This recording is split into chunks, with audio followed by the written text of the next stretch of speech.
Keep your head up, and you will end this. I'm just getting warmed up. This is Von Clausewitz shit. Total fucking war. I'm gonna pull the whole thing down.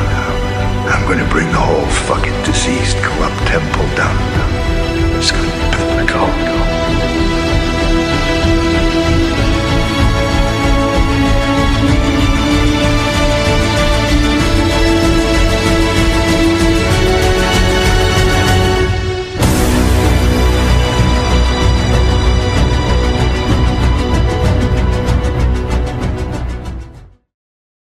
Lysander Spooner, född 19 januari 1808 i Worcester County i Massachusetts, död 14 maj 1887 i Boston i Massachusetts, var en amerikansk jurist, individualanarkist, slaverimotståndare och frän kritiker av statsmakten.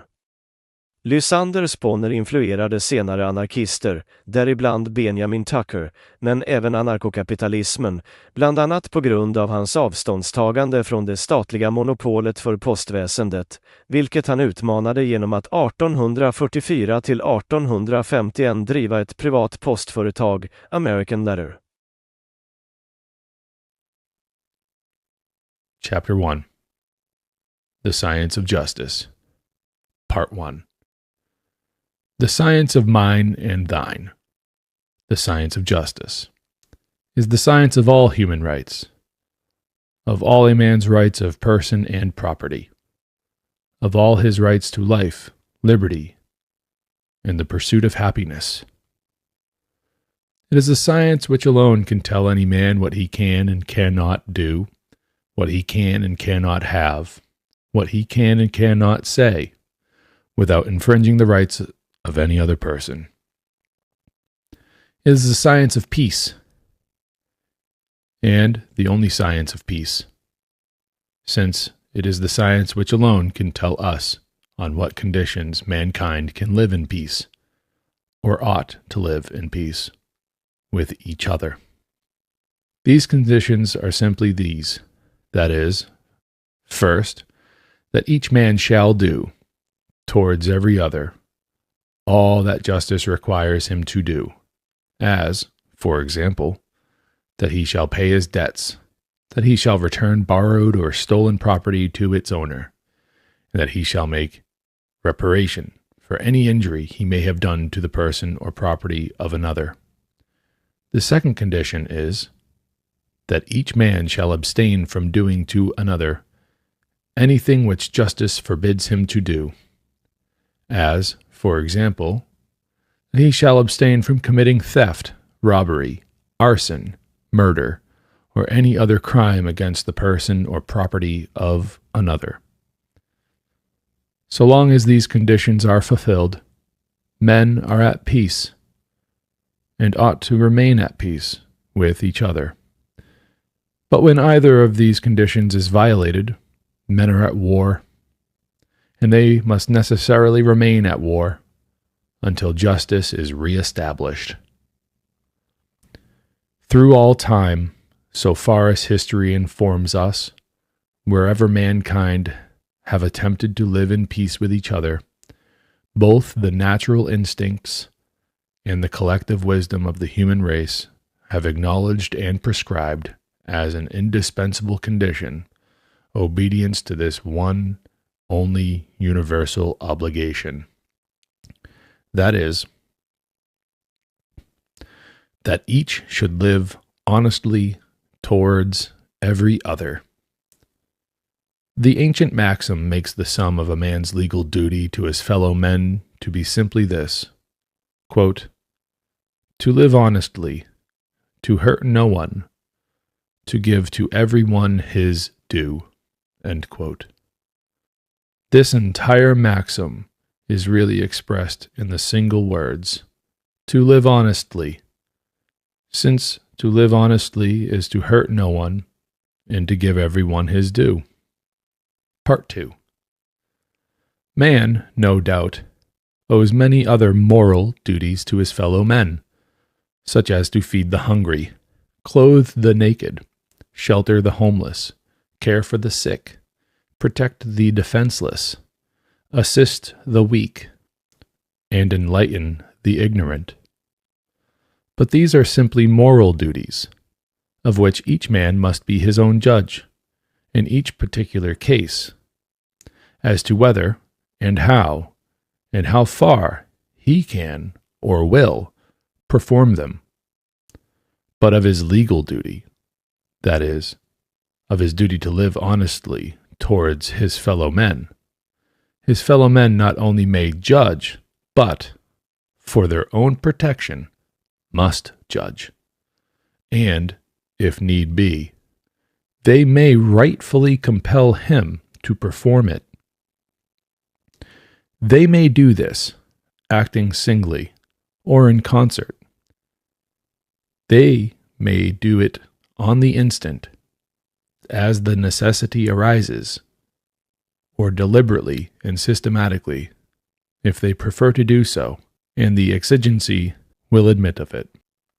Part 3. Although it is the right of anybody and everybody, of any one man or set of men, no less than another, to repel injustice and to compel justice for themselves and for all who may be wronged, yet to avoid the errors that are liable to result from haste and passion, and that everybody who desires it may rest secure in the assurance of protection, without a resort to force. It is evidently desirable that men should associate, so far as they freely and voluntarily can do so, for the maintenance of justice among themselves, and for mutual protection against other wrongdoers. It is also in the highest degree desirable that they should agree upon some plan or system of judicial proceedings, which, in the trial of causes, should secure caution, deliberation, thorough investigation, and, as far as possible, freedom from every influence but the simple desire to do justice. Yet such associations can be rightful and desirable only in so far as they are purely voluntary. No man can rightfully be coerced into joining one or supporting one against his will. His own interest, his own judgment, and his own conscience alone must determine whether he will join this association or that, or whether he will join any. If he chooses to depend, for the protection of his own rights, solely upon himself, and upon such voluntary assistance as other persons may freely offer to him when the necessity for it arises, he has a perfect right to do so, and this course would be a reasonably safe one for him to follow, so long as he himself should manifest the ordinary readiness of mankind, in like cases, to go to the assistance and defense of injured persons, and should also himself, quote, live honestly, hurt no one, and give to every one his due, end quote. For such a man is reasonably sure of always having friends and defenders enough in case of need,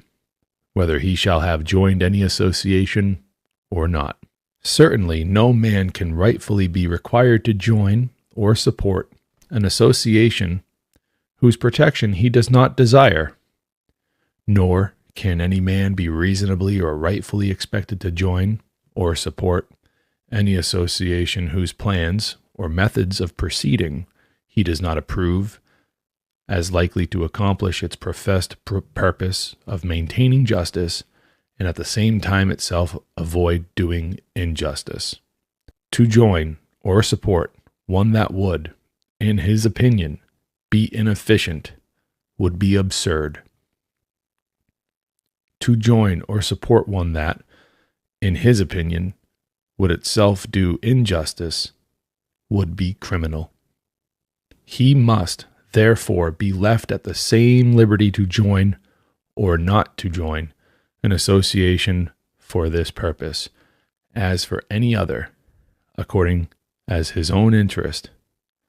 discretion, or conscience shall dictate, An association for mutual protection against injustice is like an association for mutual protection against fire or shipwreck. And there is no more right or reason in compelling any man to join or support one of these associations against his will, his judgment, or his conscience than there is in compelling him to join or support any other whose benefits, if it offer any, he does not want, or whose purposes or methods he does not approve. Part 4. No objection can be made to these voluntary associations upon the ground that they would lack that knowledge of justice as a science, which would be necessary to enable them to maintain justice and themselves avoid doing injustice. Honesty, justice, natural law is usually a very plain and simple matter, easily understood by common minds. Those who desire to know what it is in any particular case seldom have to go far to find it. It is true, it must be learned like any other science, but it is also true that it is very easily learned. Although as illimitable in its applications as the infinite relations and dealings of men with each other, it is, nevertheless, made up of a few simple elementary principles of the truth and justice of which every ordinary mind has an almost intuitive perception. And almost all men have the same perceptions of what constitutes justice, or of what justice requires, when they understand alike the facts from which their influences are to be drawn. Men living in contact with each other and having intercourse together cannot avoid learning natural law, to a very great extent, even if they would. The dealing of men with men, their separate possessions and their individual wants, and the disposition of every man to demand and insist upon whatever he believes to be his due, and to resent and resist all invasions of what he believes to be his rights, are continually forcing upon their minds the questions, is this act just, or is it unjust? Is this thing mine, or is it his? And these are questions of natural law, questions which, in regard to the great mass of cases, are answered alike by the human mind everywhere. Children learn the fundamental principles of natural law at a very early age. Thus they very early understand that one child must not, without just cause, strike or otherwise hurt another. That one child must not assume an arbitrary control or domination over another. That one child must not, either by force, deceit, or stealth, obtain possession of anything that belongs to another. That if one child commits any of these wrongs against another, it is only the right of the injured child to resist, and, if need be, punish the wrongdoer, and compel him to make reparation, but that it is also the right and the moral duty of all other children and all other persons to assist the injured party in defending his rights and redressing his wrongs. These are fundamental principles of natural law, which govern the most important transactions of any man with man. Yet children learn them earlier than they learn that 3 and 3 are 6, or 5 and 5, 10. Their childish plays, even, could not be carried on without a constant regard to them. And it is equally impossible for persons of any age to live together in peace on any other conditions. It would be no extravagance to say that, in most cases, if not in all, mankind at large, young and old, learn this natural law long before they have learned the meanings of the words by which we describe it. In truth, it would be impossible to make them understand the real meanings of the words, if they did not first understand the nature of the thing itself, to make them understand the meanings of the words justice and injustice, before knowing the nature of the things themselves, would be to make them understand the meanings of the words heat and cold, wet and dry, light and darkness, white and black, one and two, before knowing the nature of the things themselves. Men necessarily must know sentiments and ideas, no less than material things, before they can know the meanings of the words by which we describe them. Author's note. Sir William Jones, an English judge in India, and one of the most learned judges that ever lived, learned in Asiatic as well as European law, says, "It is pleasing to remark the similarity, or rather the identity, of these conclusions which pure, unbiased reason, in all ages and nations, seldom fails to draw, in such juridical inquiries as are not fettered and immanacled by positive institutions."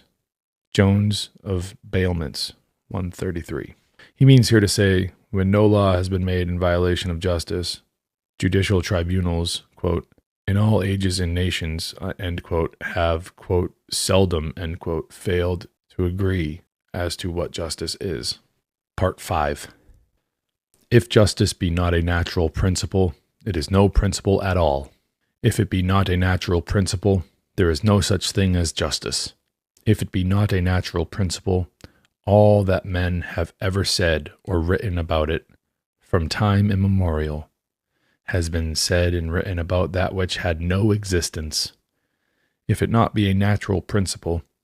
all the appeals for justice that have ever been heard, and all the struggles for justice that have ever been witnessed, have been appeals and struggles for a mere fantasy,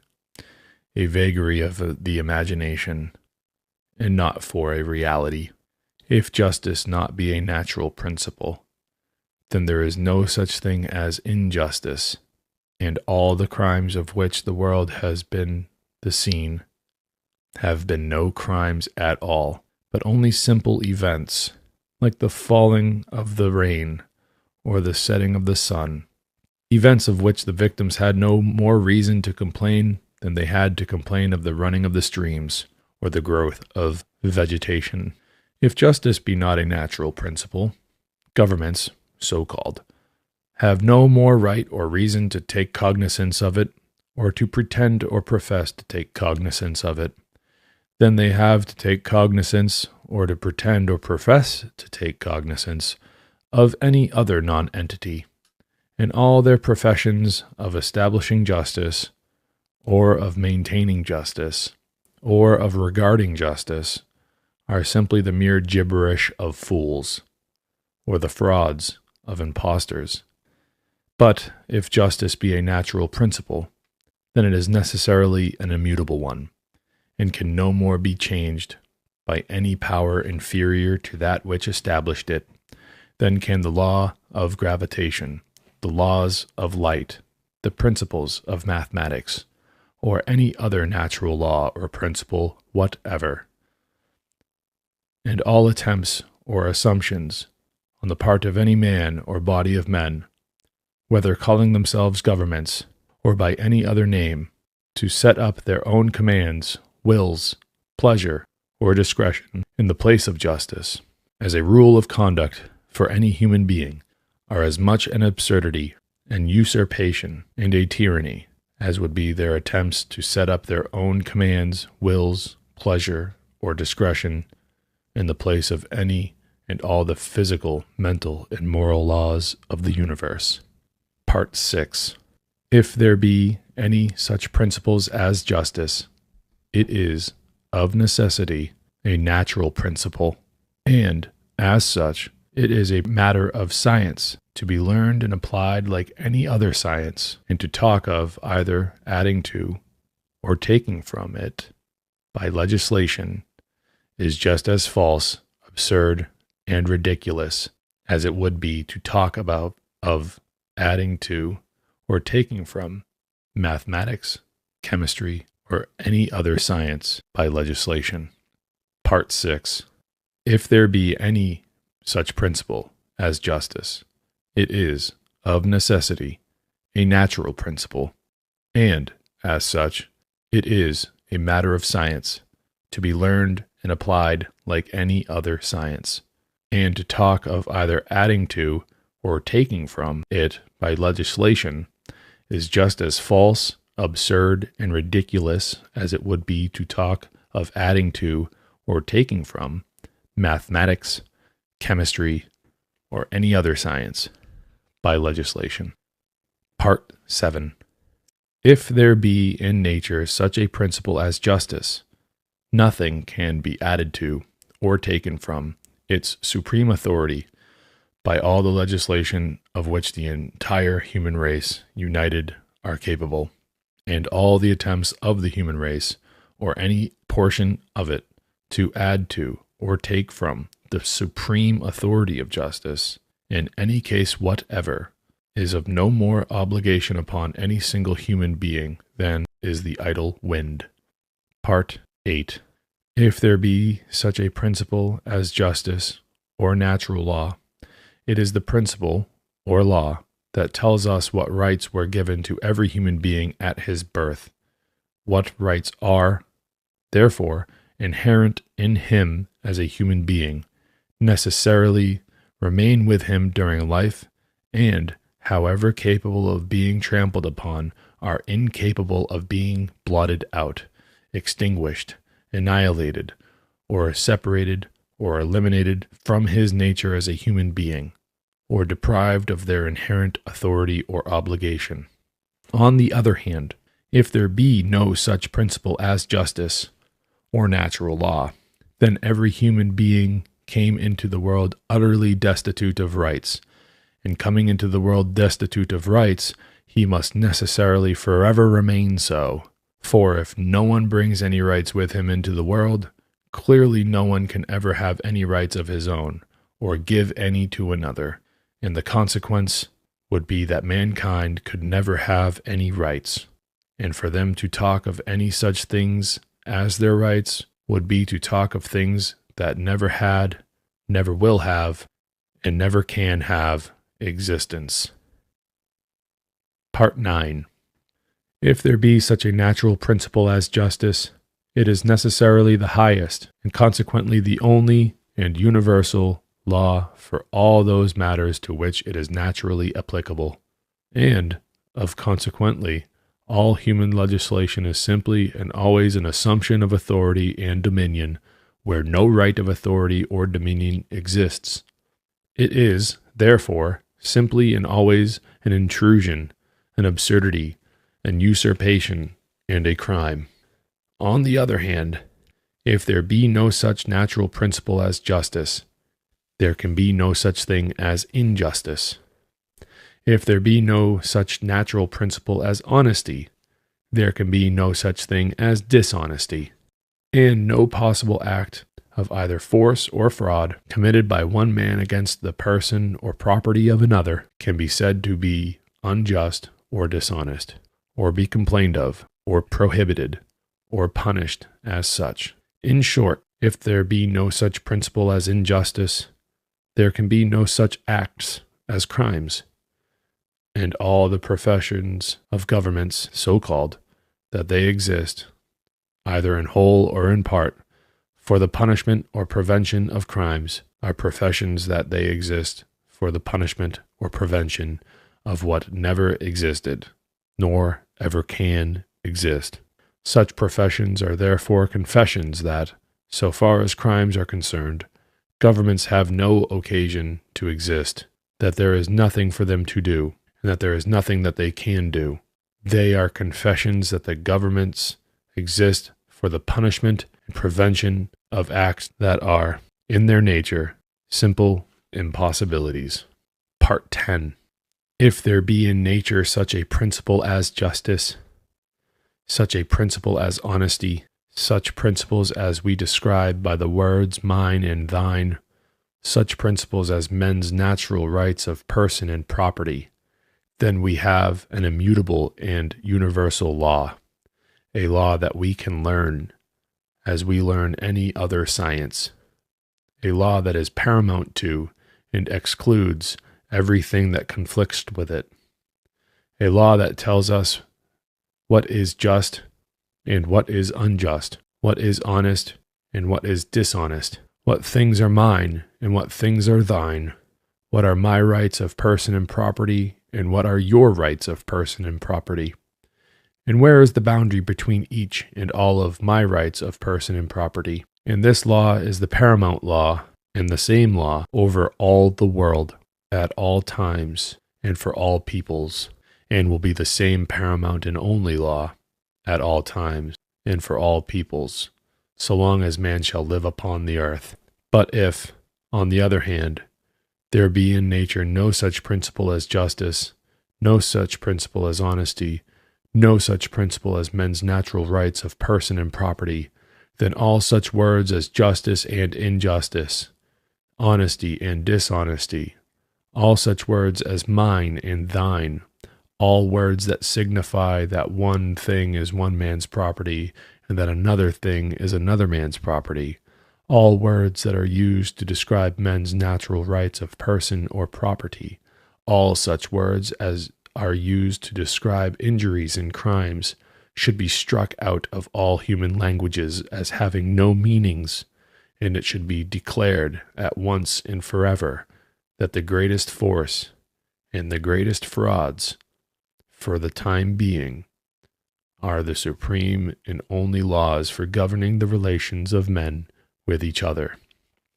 and that, from henceforth, all persons and combinations of persons, those that call themselves governments, as well as all others, are to be left free to practice upon each other all the force and all the fraud of which they are capable. Part 11. If there be no such science as justice, there can be no science of governments, and all the rapacity and violence by which, in all ages and nations, a few confederated villains have obtained the mastery over the rest of mankind, reduced them to poverty and slavery, and established what they call governments to keep them in subjection, have been as legitimate examples of government as any that the world is ever to see. Part 12. If there be in nature such a principle as justice, it is necessarily the only political principle there ever was or ever will be. All the other so-called political principles which men are in the habit of inventing are not principles at all. They are either the mere conceits of simpletons who imagine they have discovered something better than truth and justice and universal law, or they are mere devices and pretenses to which selfish and knavish men resort as means to get fame and power and money. Part 13. If there be, in nature, no such principle as justice, there is no moral standard, and never can be any moral standard by which any controversy whatever between two or more human beings can be settled in a manner to be obligatory upon either, and the inevitable doom of the human race must consequently be to be forever at war, forever striving to plunder, enslave, and murder each other, with no instrumentalities but fraud and force to end the conflict. Part 14. If there be no such obligation as justice, there can certainly be no other moral obligation, truth, mercy, nor any other resting upon mankind. To deny the obligation of justice is, therefore, to deny the existence of any moral obligation whatever among men in their relations to each other. Part 15.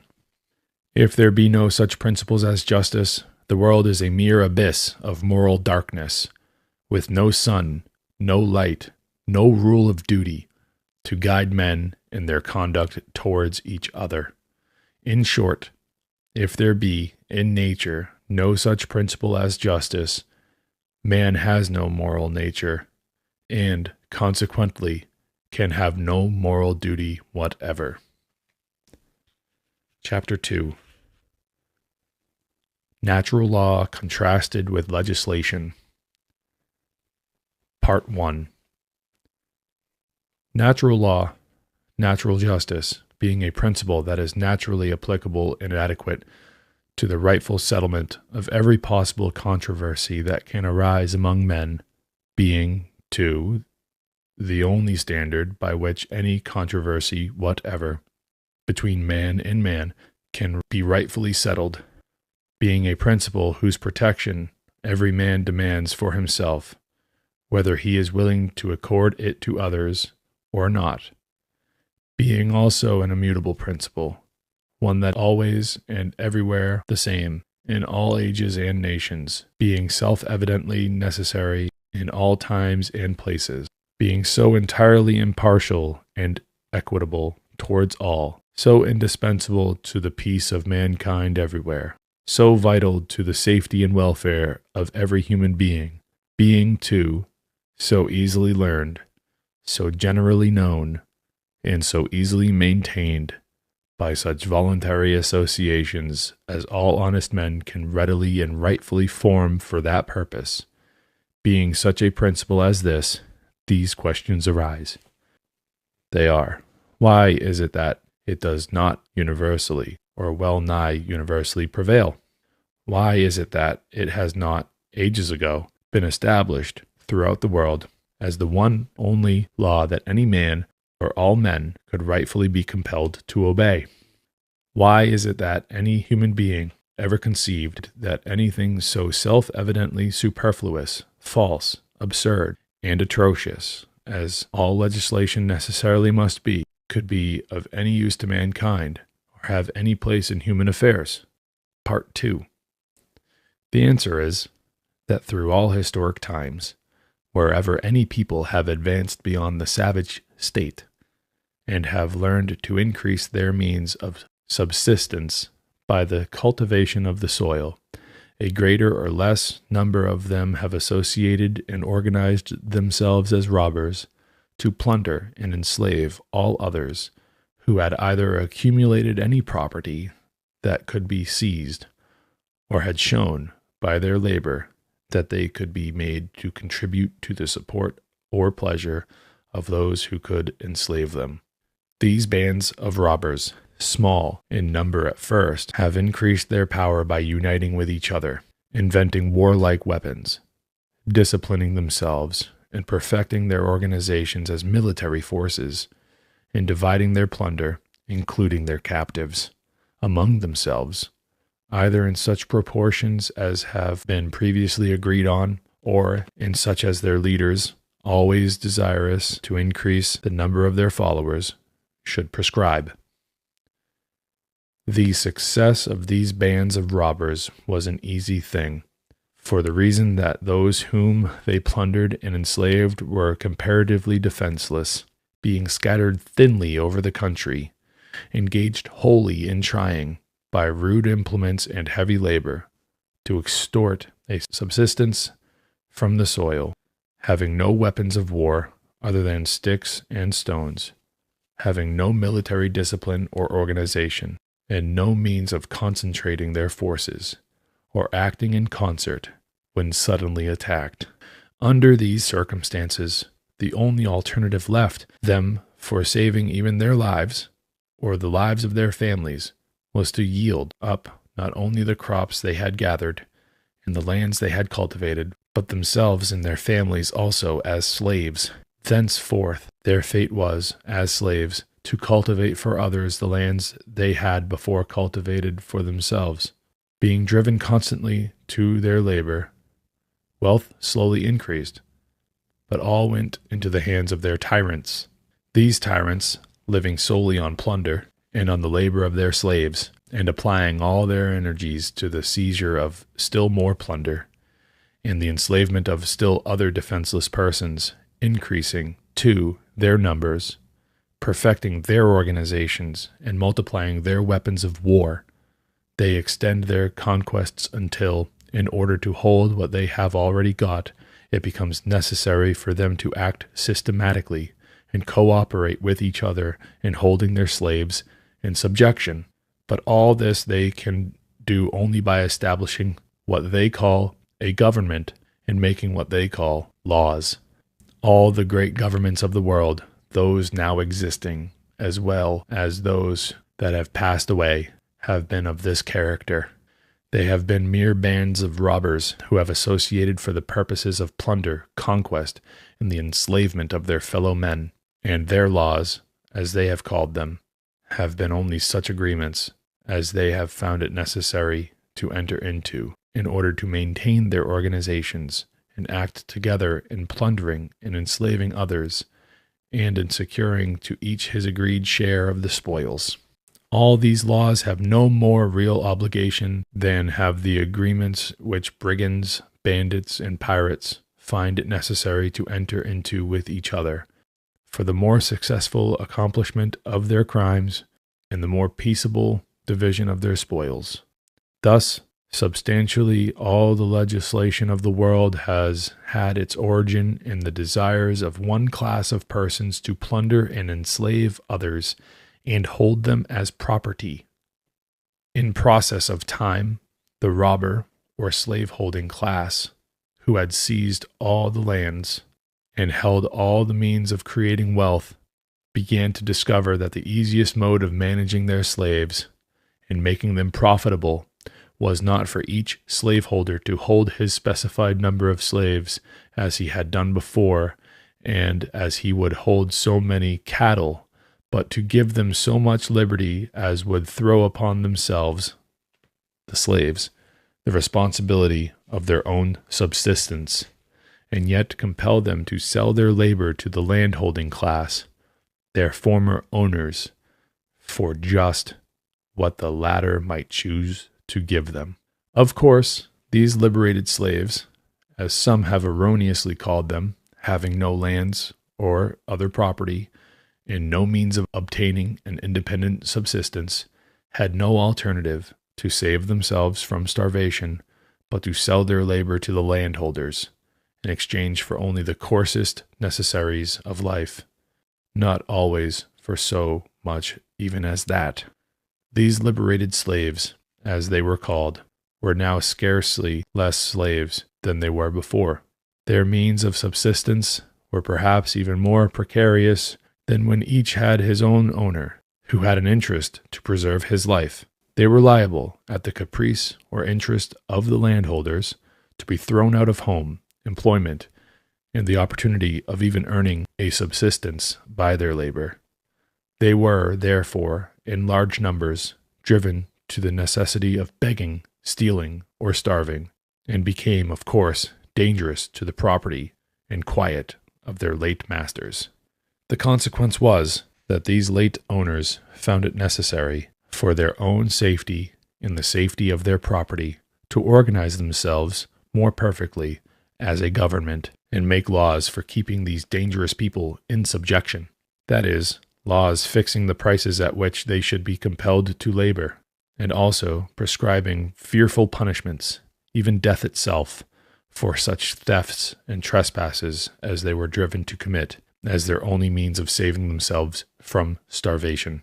These laws have continued in force for hundreds, in some countries, for thousands of years,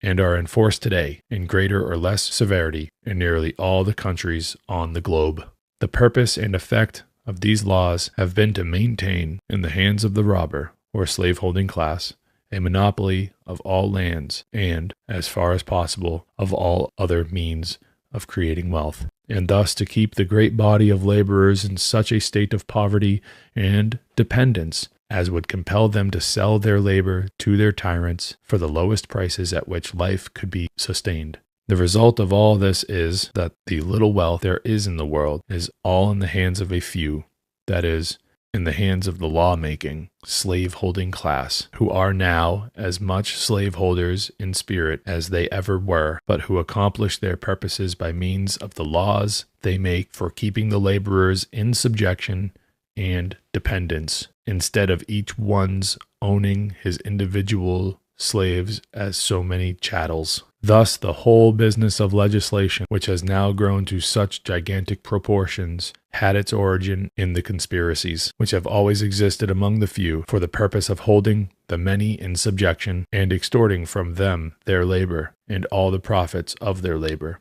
And the real motives and spirit which lie at the foundation of all legislation, notwithstanding all the pretenses and disguises by which they attempt to hide themselves, are the same today as they always have been. The whole purpose of this legislation is simply to keep one class of men in subordination and servitude to another. Part 4. What, then, is legislation? It is an assumption by one man or body of men of absolute irresponsible dominion over all other men whom they can subject to their power. It is the assumption by one man or body of men of a right to subject all other men to their will and their service. It is the assumption by one man or body of men of a right to abolish outright all the natural rights, all the natural liberty of all other men, to make all other men their slaves, to arbitrarily dictate to all other men what they may and may not do, what they may and may not have, what they may and may not be.